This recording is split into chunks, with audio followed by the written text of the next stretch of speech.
Hello दोस्तों, स्वागत है आप सभी का आपके अपने चैनल शालिनी क्लासेस में। सभी को गुड आफ्टरनून। कैसे हैं आप सब? आई होप बढ़िया होंगे। जय श्री कृष्णा, राधे राधे। आज है 14 मई और है संडे। लेकिन मैं आपको 10 बजे क्लास नहीं ले पाई। मैंने आपको पहले ही बोला था कि मेरा 13 का डे काफ़ी बिजी जाने वाला है और बहुत लेट हुई, लेट नाइट से हुआ सब कुछ। इस वजह से सुबह मुझे टाइम ही नहीं मिल पाया कि मैं पहले चीज़ कर लूँ। और फिर मैंने कहा कि चलो लेट वाली जो क्लास है उस पर सब कुछ करते हैं, ठीक है।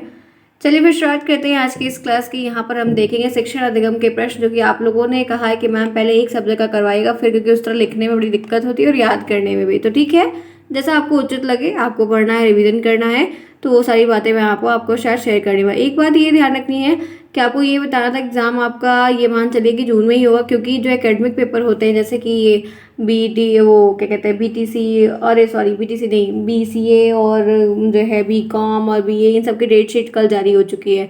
तो सभी के एग्जाम 25 से शायद शुरू हुए हैं।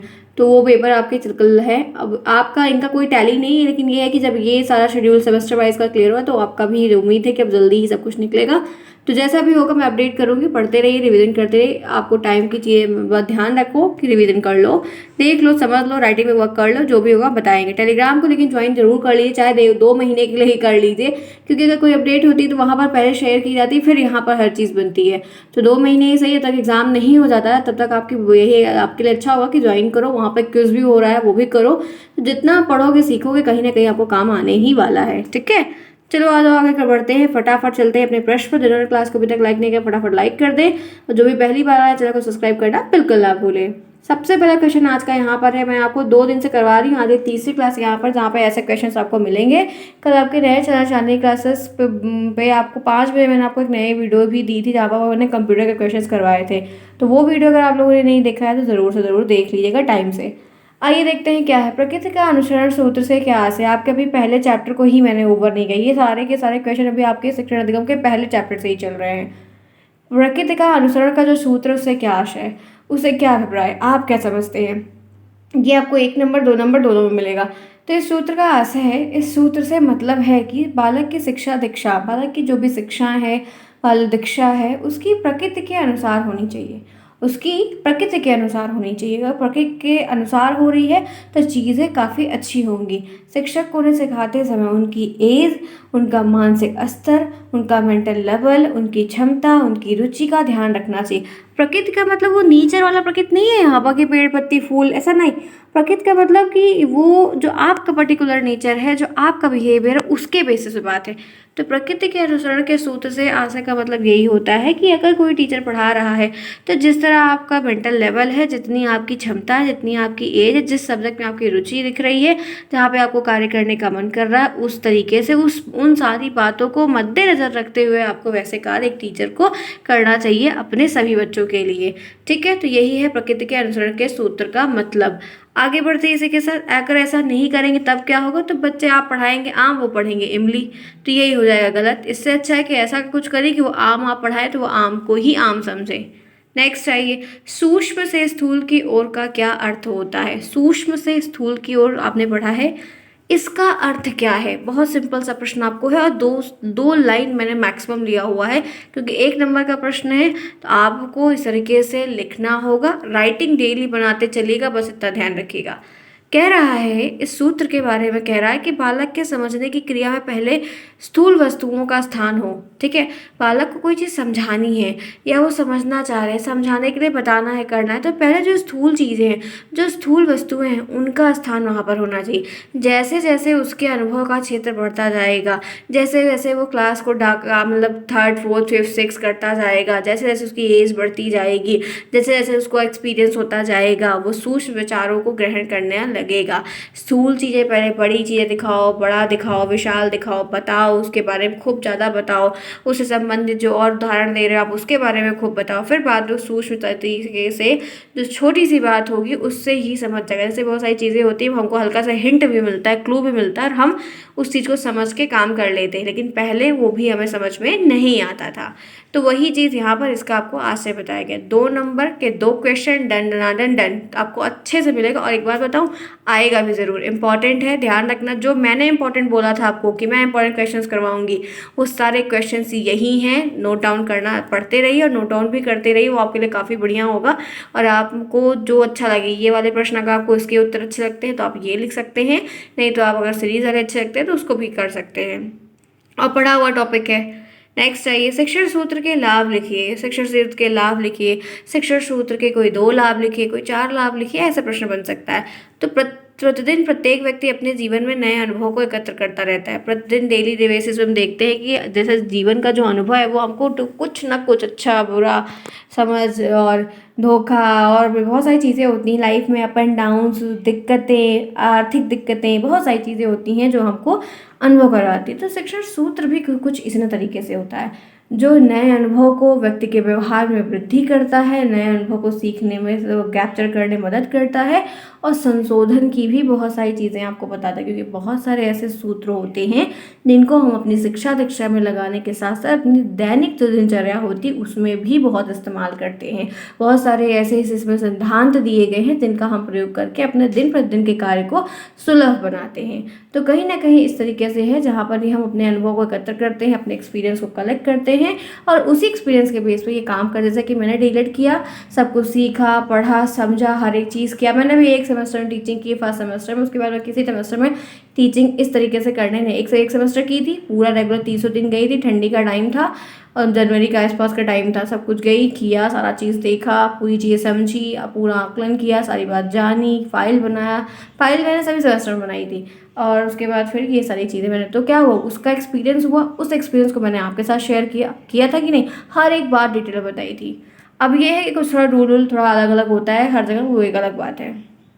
चलो नेक्स्ट आ जाओ।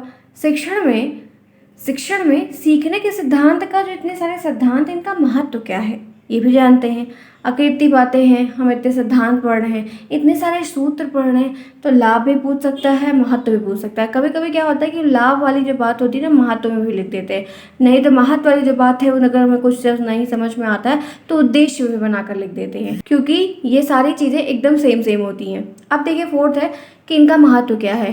तो शिक्षक को चाहिए कि वह प्रेरक तत्वों द्वारा प्रेरित करने वाले एलिमेंट्स या तथ्य अधिगम को रुचिकर बनाएं। उनके द्वारा आप शिक्षण कराते समय उनको प्रयोग करके इंटरेस्टिंग करो चीज़ों को। आप अधिगम को बड़ा इंटरेस्टफुल बनाओ ताकि प्रभावी संप्रेषण संभव हो, ताकि आप जो बात उस एलिमेंट को यूज़ करके बताओ या सिखाओ उसका इम्पैक्ट बच्चों के दिमाग पर पड़े, बच्चों की स्मृति पटल पर पड़े। और एक बार प्रेरित होने के बाद सीखने की प्रक्रिया तीव्र हो जाती है। जब हम एक बार प्रेरित हो जाते हैं तो सीखने की जो प्रक्रियाएं हैं वो तीव्र हो जाती हैं, एक्टिव हो जाती हैं, और इसी में शिक्षण की सफलता निहित होती है। अगर हम एक्टिव हैं तो हम हर चीज़ को कर लेंगे, ठीक है। जैसे यहाँ पर है वैसे मैं अपना एक छोटा सा अनुभव बताऊँगी। जब कोई चीज़ करने को है, मुझे कोई चीज़ का मन रहता है, मुझे पहली बार जब स्कूटी सीखनी थी तो मुझे चलाई नहीं आती थी, तो उसको मैंने कहा, तो मुझे ये कहा गया कि अगर तुम 5 बजे उठ जाओगी तो तुमको हम ग्राउंड में चल कर सिखा देंगे। वैसे मैं 5 बजे कोई कहे तो मैं नहीं उठ सकती, लेकिन मुझे उसको सीखने के लिए मैं 5 बजे खड़ी थी मेरी एकदम कि मुझे सीखना है। तो ऐसा क्या है, इंटरेस्ट है मेरा। तो ऐसे कोई विषय है, मैथ है, किसी को उसमें PhD करनी है, किसी को उसमें कुछ भी करना है, कोई और सब्जेक्ट तक करना है, किसी और, तो उसमें इंटरेस्ट आ रहा है, शोध करना है, खोज करनी है, कुछ करना है, तो इंटरेस्ट है। तो यहाँ पर है कि अधिगम को रुचिकर बनाइए, तरीकों, कुछ ऐसी चीज़ों को यूज़ करिए जिससे क्लास बड़ी इंटरेस्टिंग हो, बच्चों को मज़ा आए। आखिर जब जिंगल बेल पढ़ाना ही है तो ले आओ क्रिसमस ट्री, ले आओ सेंटा क्लॉज, बढ़ाओ, बच्चे सीख जाएंगे। देखो बिल्कुल खटाक सीख जाएंगे। अब उनको कोई भी ट्विंकल ट्विंकल स्टार दिखाना है, छोटे छोटे स्टार को काट के लेके जाओ, उसको सिखाओ, आराम से सीख जाएंगे, बिल्कुल सीख जाएंगे। तो यही चीज़ है कि आप जितना अच्छा पढ़ाएंगे, जितना अच्छा आप संप्रेषित करेंगे बातों को, बच्चे को उतना चीज़ें एक्टिव रहने से ज़्यादा चीज़ें हमें आती, क्योंकि कहा जाता है कि मन के हारे हार है, मन के जीते जीत। इतना ध्यान रखिएगा पूरी ज़िंदगी में, ठीक है। चलिए आगे नेक्स्ट देखिए। 5वां है, शिक्षण का शिक्षा में क्या महत्व है। शिक्षण का शिक्षा में क्या महत्व है ये जानते हैं तो कह सकते हैं कि जीवन में सफलता प्राप्त करने के लिए, जीवन में सक्सेस पाने के लिए, सक्सेसफुल होने के लिए, कुछ अलग करने के लिए शिक्षा के सभी के लिए एक महत्वपूर्ण साधन है। शिक्षा बहुत ही महत्वपूर्ण साधन होता है सभी के लिए। शिक्षण प्रक्रिया के दौरान जो शिक्षण प्रक्रिया चल रही है, हमें प्राप्त हुआ ज्ञान हम सभी को अपने जीवन में आत्मनिर्भर बनाता है।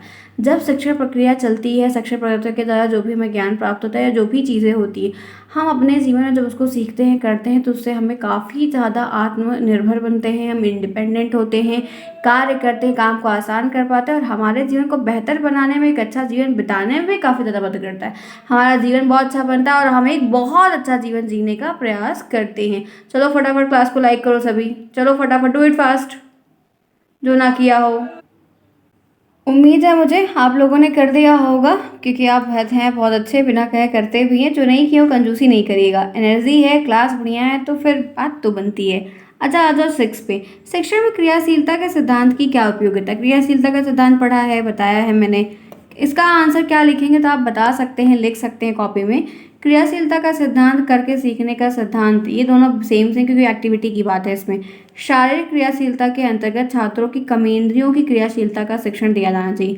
हमें जो हमारी इंद्रियां हैं, जो हमारी कमेंद्रियां हैं, ठीक है, कार्यों की जो इंद्रियां हैं, इनके अंतर्गत छात्रों को हर एक चीज़ के शिक्षण देना चाहिए, हर एक चीज़ों के बारे में बताना चाहिए, ताकि मानसिक क्रियाशीलता में ज्ञानेंद्रिय का शिक्षण दिया है। देखो, कर्मेंद्रिय की शारीरिक शिक्षा के बारे में बताना है तो कर्मेंद्रियों पर क्रियाशीलता होनी चाहिए। अगर मानसिक चीज़ों को डेवलपमेंट करवाना है तो ज्ञानेंद्रियों के शिक्षण सभी बच्चों को देना चाहिए। तो क्रियाशीलता का सिद्धांत काफ़ी अच्छा है, प्रिंसिपल ऑफ एक्टिविटी का सिद्धांत कहलाता है, जहाँ पर हम हर कार्य को करके सीखने का प्रयास करते हैं। अगर कोई चीज़ हम करके सीख रहे हैं, एक्टिविटी के द्वारा कर रहे हैं, शारीरिक श्रम कर रहे हैं, मानसिक श्रम कर रहे हैं, तो हमारा विकास काफ़ी अच्छा होगा और हम अच्छे से सीख पाएंगे, डेवलपमेंट होगा हमारा, हम आगे कार्य भी बहुत अच्छे तरीके से कर पाएंगे, जो कि हमारे लिए काफ़ी रुचिकर और अच्छा होगा, जिससे हमारा आगे का जो रास्ता है वो क्लियर होगा और हम वहाँ तक पहुँच पाएंगे।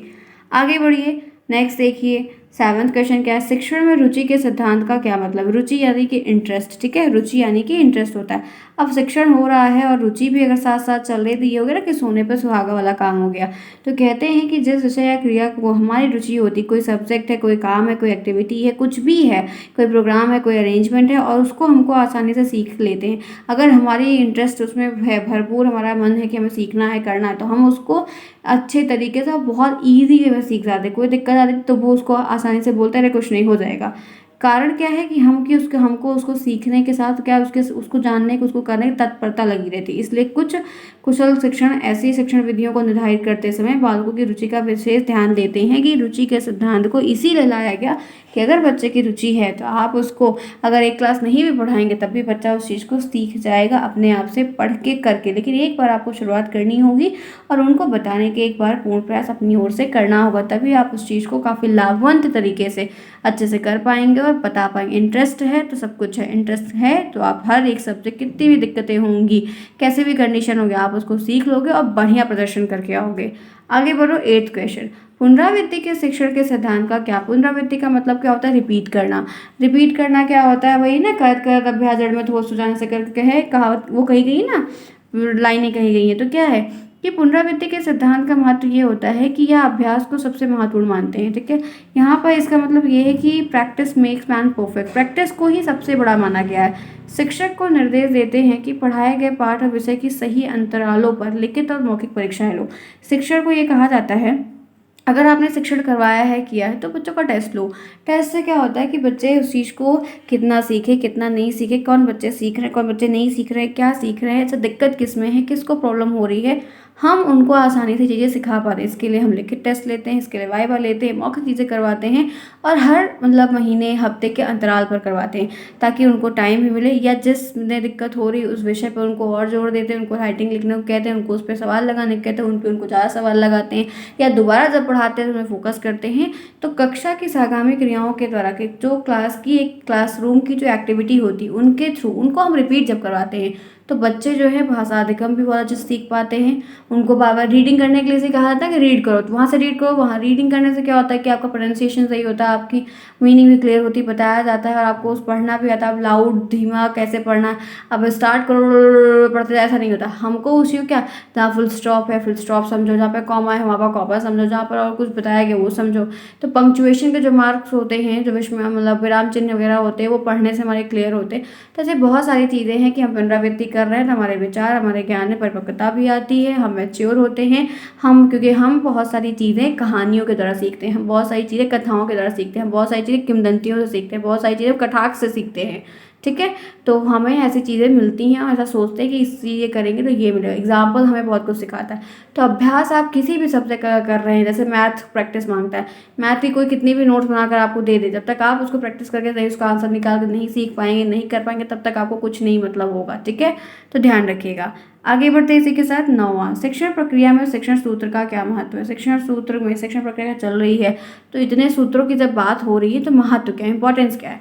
तो शिक्षण के सूत्रों के माध्यम से, शिक्षण के जो सूत्र हैं उनके माध्यम से अध्यापन में सरलता आती है, बहुत इजी टू वे हो जाता है, इजी टू लर्न हो जाता है, इजी टू डिफाइन हो जाता है, इजी टू एक्सप्लेन हो जाता है, और सरसता आती है, मतलब थोड़ा सा पोलाइटनेस के साथ, ग्राह्यता मतलब सीखना, कैप्चर करना, अच्छा संचार होता है, कम्युनिकेशन अच्छा होता है, कम्युनिकेशन स्किल होती है, बच्चों की श्रवणेंद्रियाँ भी कार्य करती हैं, कुछ आपने बोर्ड पे लिखा तो देख भी रहे हैं, दृष्टि वाली जो चीज़ें हैं वो भी अच्छी हो रही हैं, तो उनको एक्सपीरियंस मिलता है और बढ़िया सीखते हैं। आगे बढ़िए, 10th पे चलते हैं। संप्रेषण प्रक्रिया को प्रभावित करने वाले घटक या कारक लिखिए। अब संप्रेषण प्रक्रिया, कम्युनिकेशन आप जान रहे हैं, और कम्युनिकेशन ही इसलिए कहा जाता है कि ऐसी वाणी ये बोलिए मन का आपा कोई औरों को शीतल करे आपो शीतल होए, कहा जाता है ना।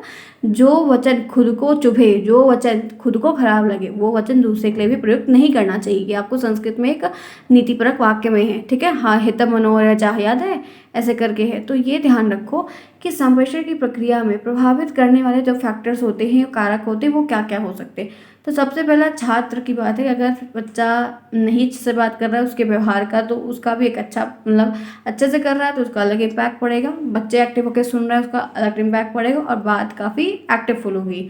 शिक्षण के उद्देश्य है, कोई उद्देश्य ही नहीं क्लियर है, टीचर को क्या पढ़ाना है, कब पढ़ाना है, क्या बताना, कुछ पता ही नहीं है, कोई मालूम ही नहीं है।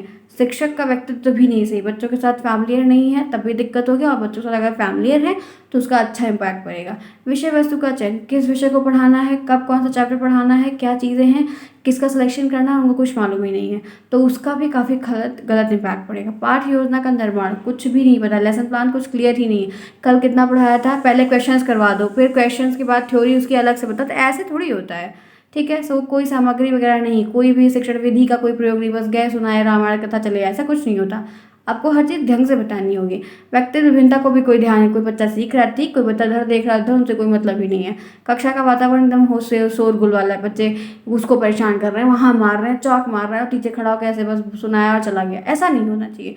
एक अच्छा पीसफुल माहौल हो, सब बच्चे आपको तरफ की तरफ देखें, आप उनकी तरफ देखो, हर एक बच्चों पर निगाह अपनी दौड़ाओ, हर एक बच्चों से कुछ क्वेश्चंस को पूछो, इस तरह से क्या पढ़ाना है उसका आपका निर्धारण पहले से, आपका उद्देश्य पहले से क्लियर हो। तो ये सारी चीज़ें आपके कार्य को काफ़ी कारगर बना देती हैं और आपका काम सक्सेसफुल हो जाता है, बच्चों का भी डेवलपमेंट हो जाता है, जिसलिए टीचर को वहाँ पर रखा गया है। ठीक है, तो फ्रेंड्स आज मैंने 10 ही क्वेश्चन लिया था क्योंकि हो रही थी थोड़ी लेट।